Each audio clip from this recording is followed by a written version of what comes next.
ओम सदाशिवसमारंभां शंकराचार्यमध्यमा अस्मदाचार्यपर्यन्तं वन्दे गुरुपरम्पराम्. ओम गुरुर्ब्रह्मा गुरुर्विष्णु. Sir, can I chant? Okay, Pratyush.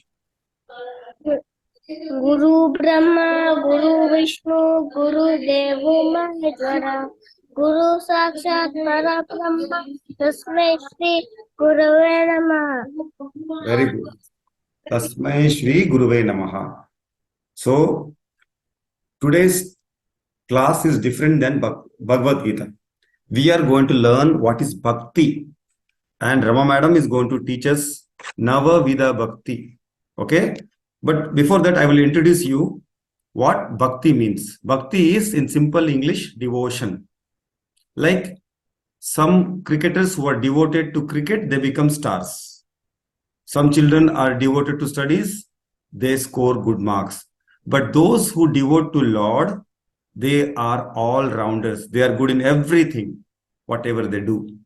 So for us, devotion is in different forms. The first thing which devotion comes is kirtan. When we chant Lord's name, the first thing as bhakti is devotion. That is one type of bhakti. Another is day and night seeing Lord's form. In whatever you do, you will see only Lord. Like Mirabai, she saw God in everything. Even in good and bad, she saw God. Third thing is considering God as your friend. Maybe something nearby you. We can talk to Him. We have so much love to Him, and in turn, God is loving you. Sharing everything like Sudama has shared everything with Lord Krishna. Another is you always do puja of Lord. So much so that one day Lord Himself comes and listens to your kirtana. And finally, you give a space, a place in your heart. Means what? Even in the sleep, deepest of your sleep, if someone wakes up and what is your love, you'll always be full with the Lord's name. Like Hanuman, he has opened his chest and shown that Lord is not only out, it is within him. That is the highest type of bhakti. With this, I will hand over to Madam about explaining what is Nava Vidha Bhakti. Over to you, Madam. Yeah. Shri Gurubhyo Namaha. Harihi Om. So, in Srimad Bhagavatam, Pralhad explains about the 9 processes or the 9 needs or the 9 types of devotional service, and it is called Nava Vidha Bhakti. As Sir said, it is the Bhakti means it is the devotion towards God or any person, even for that matter, Guru Bhakti, that is also devotion. And parents and other holy persons, we show bhakti towards them. That is devotion. And in Bhagavatam, Prahlada explains the 9 types.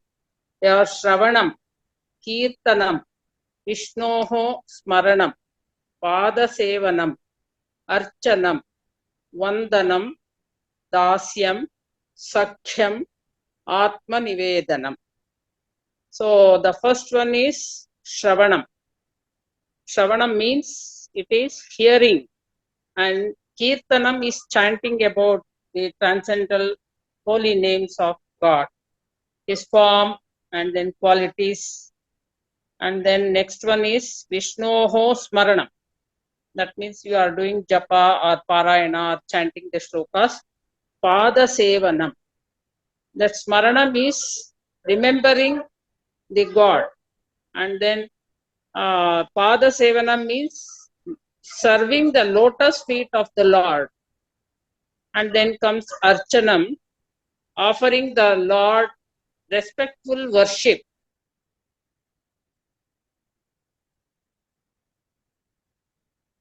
Hari Om Sir, Daivik. Devik, welcome.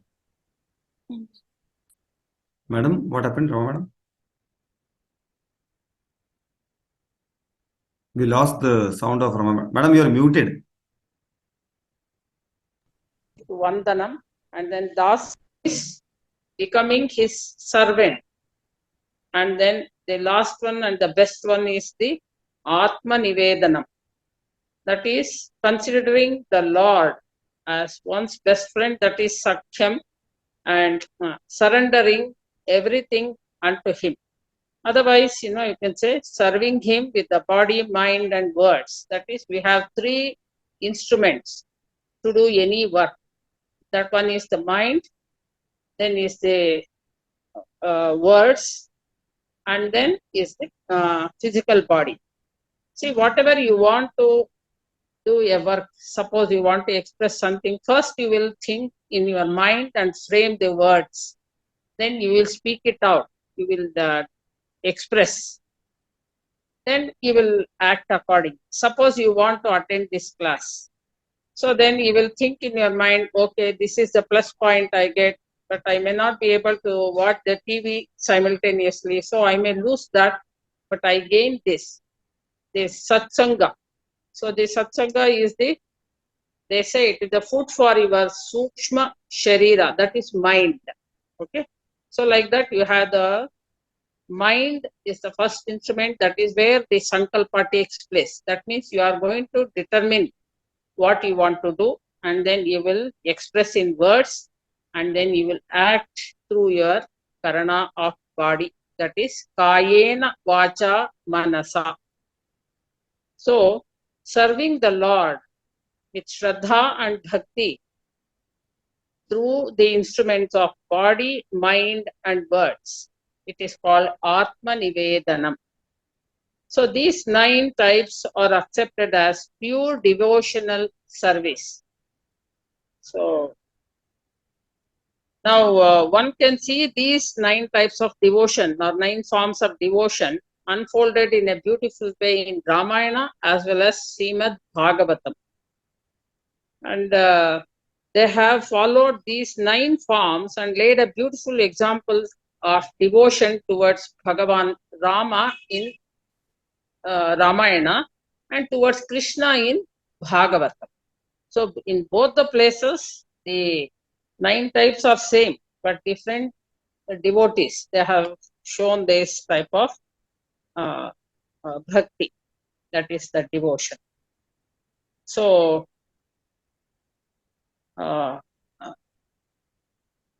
so even in there is another scripture called Bhakti Rasamrita Sindhu. It gives examples of different examples. Of course, there are many devotees, they have followed these 9 types.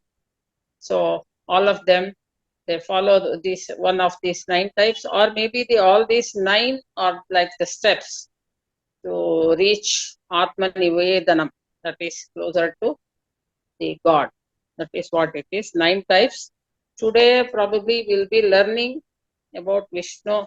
Okay, another thing is in Bhagavata, Vishnoho Shravane Parikshit Abhavat. So the best example out of Bhagavata, the outstanding devotee, is Parikshit Maharaj. He knew that his death is going to come within 7 days, after the 7th day. But he did not become panic. Instead, he said, I want to listen to Sri Krishna Kathamrita. So that is how the Bhagavatam started. And then Vayasakihi Kirtane. That Shravana one is over, and then Kirtanam. So that is Vayasika is the one who has the veena in his hand. He goes to the different lokas. That is Narada, Vayasakihi Kirtane, Pralhadaha Smarane. See, this Pralhada is given an example for Smarana type of bhakti, where wherever he just he sees, he was seeing the God Narasimha in that, or maybe Vishnu Amsha there he was seeing, and then Tadangri Bhajane Lakshmi. So that means for the Pada Sevanam, Lakshmi is known for that. And then Prutuhu Pujane, Prutu Maharaja, he was there. Then he was known for Vishnu Puja. Akrurastu Abhivadane. Then while prostrating the god, Lord Krishna, Akrura is known for that. And then Kapipatihi Dasye. In the Dasya Bhakta, among the Dasya Bhaktas, the Kapipati, Pati is the leader or the owner, Kapi is the monkeys. So monkey is the leader of the monkey Sainya. That is Hanuman. And then to Sakhe Arjunaha. If you see, consider God as my friend, as our friend, then Arjuna is outstanding. And then the Atma Nivedane Bali Bihi. So in that, Bali Maharaja, it is about the Deepavali story, why we celebrate Bali Padyami, the first day after the Amavasya during Kartik Masa, that is Deepavali first day, because of Bali Maharaja. He was a big king, he was an emperor, but because Vishnu came in the form of a Vatu, that is the Brahmin boy, he was a very little cute boy, so he knew that it is Vishnu, but still he wanted to be, he wanted to serve him and part whatever Vishnu wanted. So he gave himself to him. I think you all know the story about that, which says 3 foot space, then one he keeps in the Antariksha, another in the Patala, and then the third step he puts on his head. That means he gave moksha to them. So these are the 9 types of bhakti as mentioned in Bhagavatam by Pralhada, by the devotee Pralhada. And then same thing we can see in Ramayana also. Maybe probably next week we can take separately Ramayana stories. Okay, sir. I think this is about the introduction. Yes, now the students, thank you, madam. We'll go to the first of the 9 bhaktis. First is Shravanam, hearing. Children, all of you are hearing the stories. All of you are hearing the messages from the stories. Okay, so that complete hearing will give you the knowledge. If you are hearing partially, 1 ear is hearing the story, 1 ear is hearing the TV besides, then it is not going to give you the complete knowledge. We will try to listen today about Parikshit Maharaj by Darshil. Okay, Darshil, ready? excuse me, sir, was I audible because mine was on mute? No, very clear, madam, audible. Okay, thank you. Darshil, you are ready? Yes. Go ahead.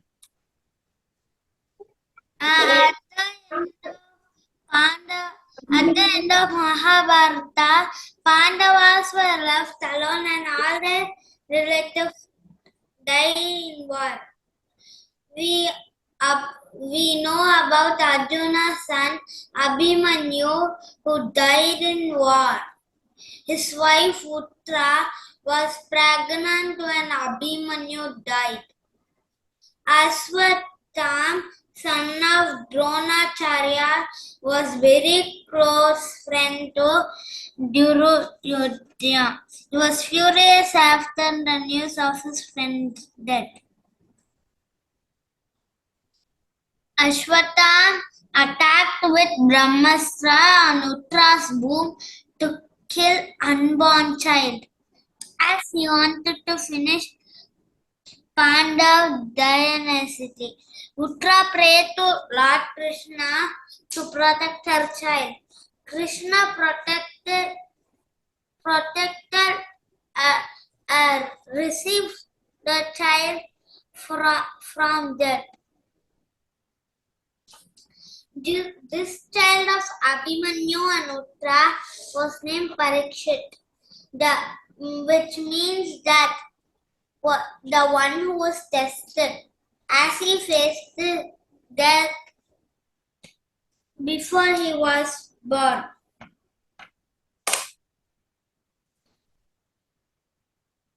He was a great king who used to take care of his people very well. It believed that he delayed Kali Yogi 32 years. Once he went hunting in the jungle. He was tired, thirsty, hungry. In search of food and water, he reached to ashram of sage Shamiki. He asked sage for food and water, but sage was in deep meditation and didn't answer back. King was frustrated and out of anger, he took a dead snake and put it around his neck. King left ashram. When Sage's son came to ashram, he saw a snake around father's neck. He felt bad and cursed Parikshit that 7 days from now, King will die by bite of a snake. When Sheikh Shamiki came out of his meditation, he was disappointed and told his son that Raj Parikshit is a very great king and Sact was under the influence of Kali, which represents Kali Yuga. Sage informed about the curse to king. After knowing about the curse, the king went down in repentance. He handed over kingdom to his son Janjaimai. He was restless and could not understand how to face that. He was not able to calm in spite of taking too many signs and sage. Ultimately, Saint Sukadev, son of Rishi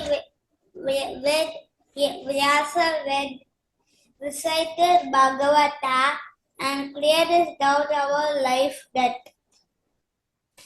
Huh? What the hell? Darshil, Huh? why wrong words? You can't see? Yes, that blank color. Blank color.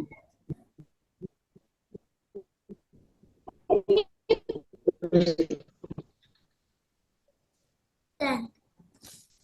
Purana. Hariom sir. Hari Om Naren. Parikshit worshipped Sukadeva. He told the sage he was no longer afraid by bitten to death by snake. Ultimately, Raja Parikshit died by snake bite on 7th day. Take home message. Under bad influence, sometimes great mind can also do wrong things. The way Raja Parikshit did under the influence of Kali, we need to understand the truth behind life and death to handle the boat better. I hope in our classes we all understand the same in future. Thank you. Thank you very much. Very nicely explained the story of Parikshit Maharaj. Now, how did he come under the influence? We know because of bad influence of Kali Yuga, the Lord Kali. But how he came out of it? By listening to something. And what is that? That will be explained to us by Narayani. Narayani, you are there? Yes, sir. Go ahead.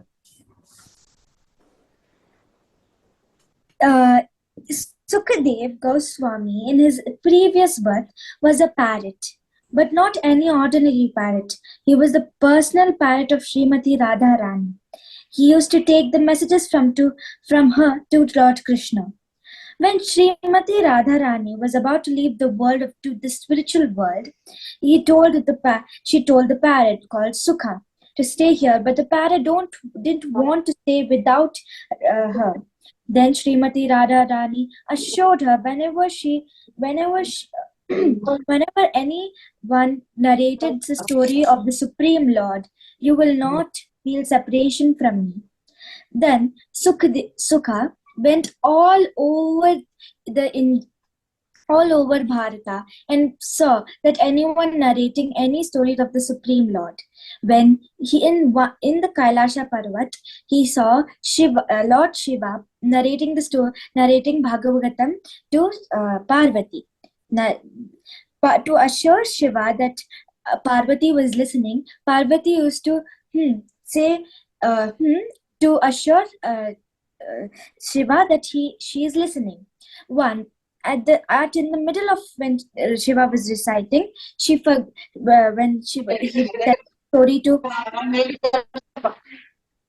when he was telling the story to Parvati,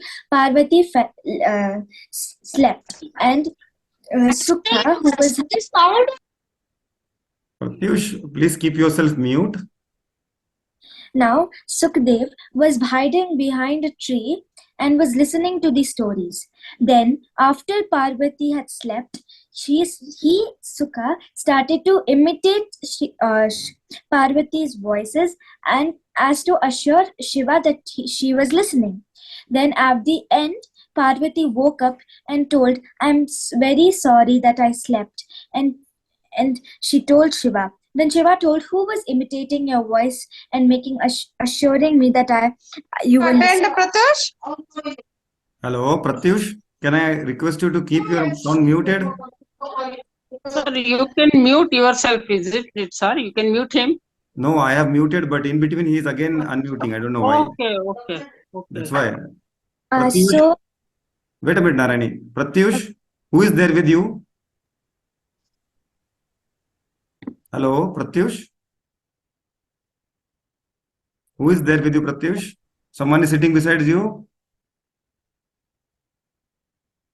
Okay, continue, Narayani. yes, sir. So, Oh, sorry. Unmute. sorry, sir. Can you hear me now? Yes. So then Shiva looked behind and saw the tree, and he saw the parrot. Then he told, "Whoever listens Srimad Bhagavad Gita or any Srimad Bhagavad Gita, he can attain liberation or moksha." Then he, with his Trishulam, wanted to kill the parrot, as he didn't know that the parrot was not ordinary. Then Sukha was running and flying away to not die. And then he saw the hermitage of Vyasadev. And even Vyasadev was narrating Srimad Bhagavatam to his wife Bitika. While hearing his wife yawned at the point the parrot had entered into her open mouth. Lord Shiva also reached the hermitage. He inquired from Vyasadev if he had seen the parrot. The Lord narrated him the whole incident. Lord Shiva told Srila Vyasadev that anyone who hears Srimad Bhagavatam gets free from cycle of birth and death and becomes eternal. Vyasadev commented that since the parrot had become eternal by hearing Srimad Bhagavatam, he could not be killed. So Lord Shiva went away. And the parrot, Sukha, inside the body of Bitika, took the form of a baby within her womb.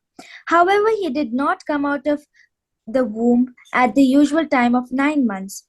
He stayed in the womb for 16 years. This boy became famous as Sukadeva Goswami. He was the one who narrated Srimad Bhagavatam to Maharaj Parikshit. What do we learn from Sukadev Goswami? We should be attentively hear the pastimes of Supreme Lord and understand the philosophy of our scriptures.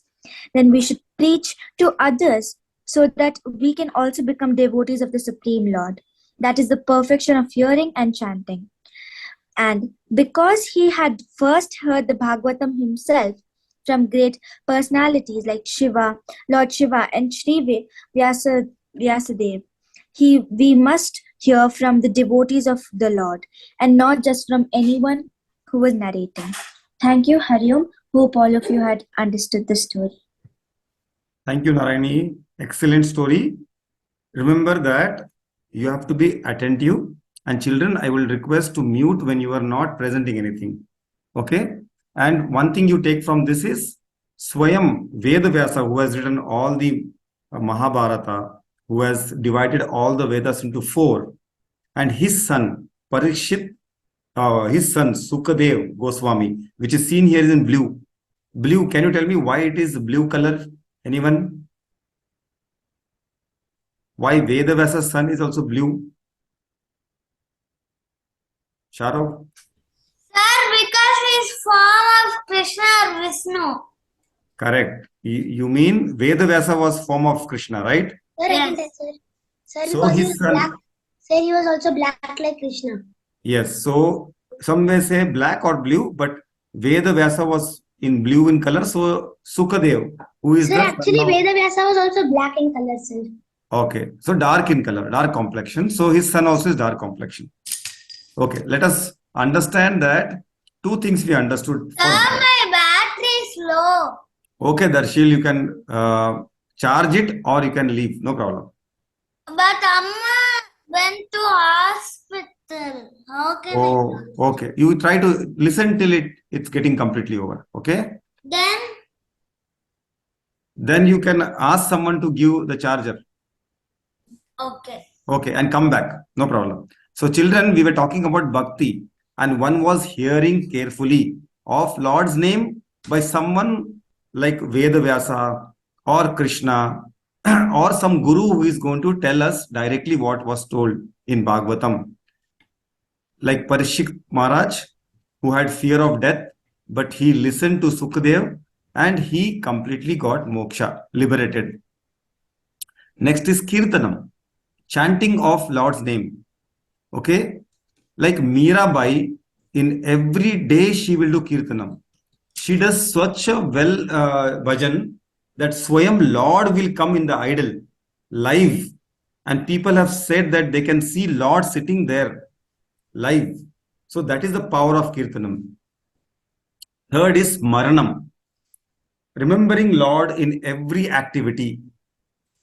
Okay, Pandurang remembered Vithala in every act of his. So one such story of Pralhada will be told to us by Swastik. Over to you, Swastik. Yes, sir. Hariom everyone. Today I'll be speaking to you all about the life of Pralhada. Now, Pralhada, we know him mainly for his staunch devotion towards Vishnu and how Vishnu protected him from all of his problems. So we'll dive deeper into that today. But first, a small prelude of what happened while he was not born yet. So, first, Pralhad was a child and man of great valor and unswerving loyalty. He always remained loyal. He never forgot about Vishnu. He never forgot what he should do, and he always remembered that Vishnu was there to protect him. Now, Pralhad was born to Hiranyakashipu, the king of the Asuras, with a grudge against Vishnu. This is because Hiranyakashipu's brother Hiranyaksha was previously defeated by Vishnu's third avatar, Varaha. And he was also born to Kayadhu, the wife of Hiranyakashipu. Now, during Pralhad's infancy, when he was not yet born, there was a huge war going on between the Deva and Asuras. and the Devasura battle was won by Hiranyakashipu, and at the time Kayadu was abducted by Indra after being humiliated by Hiranyakashipu. After that, feeling bad for what had happened to Kayadu, as Kayadu was kept like a slave with Indra, he took her, sage Narada took her into his hermitage or Guru Grihastha and raised Pralhad to be a staunch devotee of Vishnu. And it was said that he would hear Narada chanting of the holy name of Vishnu from inside Kayadu's womb. Now we'll continue with his early life. Now Pralhad was born in Narada's Guru Grihastha, and he was taught by Narada himself. He taught him all the things a child is meant to know, what a man is supposed to do, and how you are supposed to remain with God till the very end. Thus, when Hiranyakashipu got them back, Pralhad was a great devotee of Vishnu. He always believed in Vishnu. Now, we'll learn about the relationship between Hiranyakashipu and Pralhad. Now, first, Hiranyakashipu and Pralhad never got together. They never had a right feeling about each other's belief. Now see, Pralhad was a Vaishnavite by profession, and he believed in Vishnu with lots of willpower. But Hiranyakashipu was the king of the Asuras, and all Asuras were meant to believe in him. So Hiranyakashipu constantly made attempts to convert Pralhad from his Vaishnavism. Pralhad, on the other hand, was increasingly spreading the aura of Vishnu among the Asuras by converting some of the Asuras by teaching them the Narayana mantra. So he had actually made a few of the children of Asuras learn to become Vaishnavites by teaching them the Narayana mantra. Now this angered Hiranyakashipu, and he decided to perform Pralhad's death. Now he tried killing him about 4 times. The first time he tried poisoning him, but the poison did not kill him. Then next he told his soldiers to murder him, but then he made them realize and convert to Vaishnavism.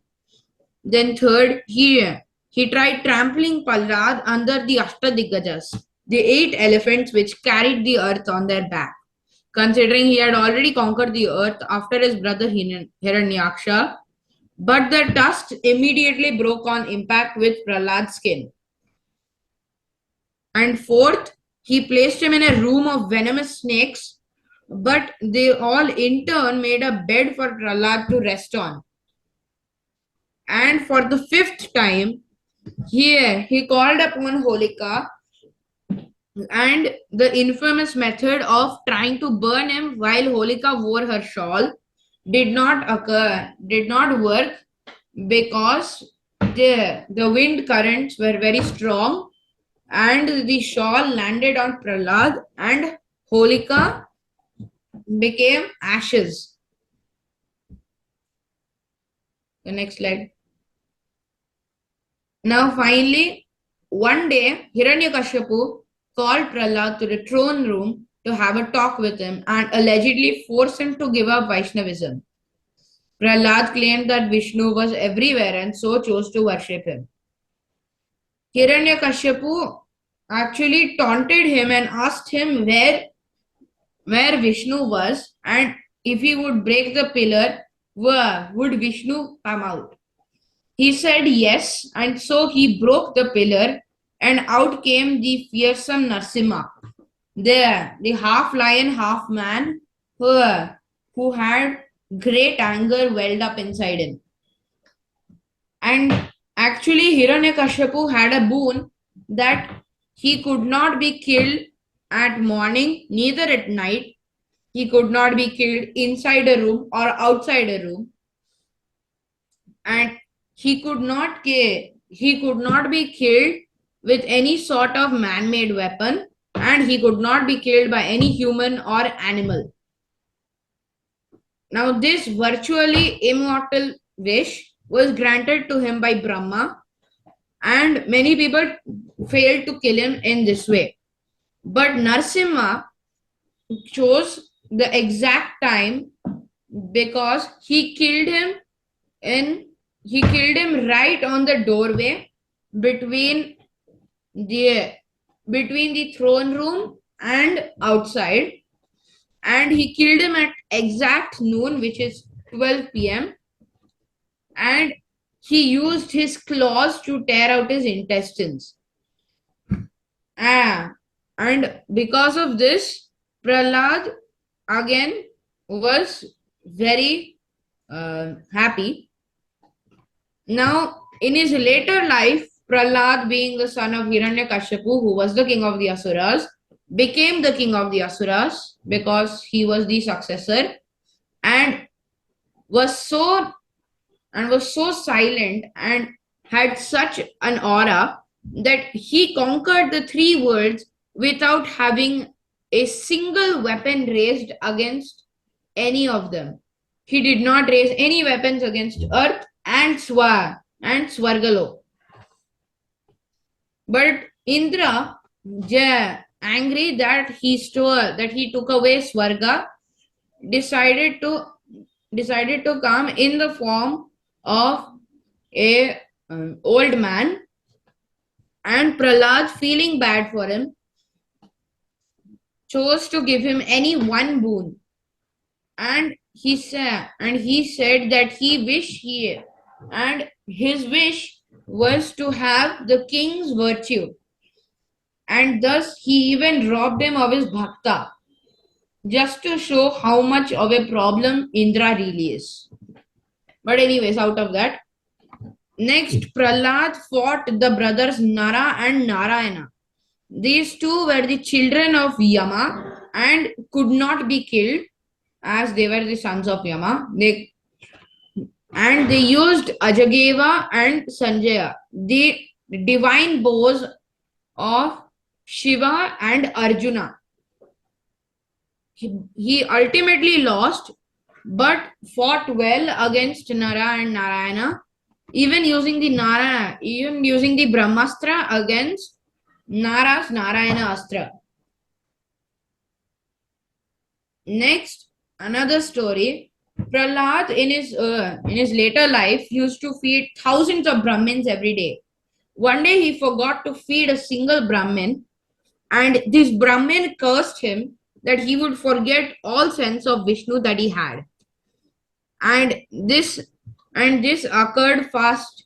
This occurred very fast, and one day he decided to lay attack against Vishnu and the Devas, but ultimately realized what he was doing and gave up his throne to his son Andaka, who had again made Pralhad king after losing a conquest of Kailasha against Shiva and the Devas.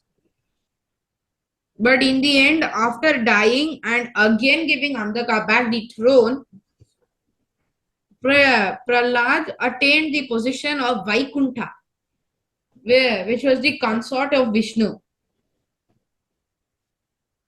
Thank you. Moral of the story: if you believe in God, harm will never stand in your path. Excellent. Very nicely explained. How the Nitya Smaranam of Lord. Like some people here are doing Anand, Purvik, Akash. They are doing Nitya Smaranam of Lord.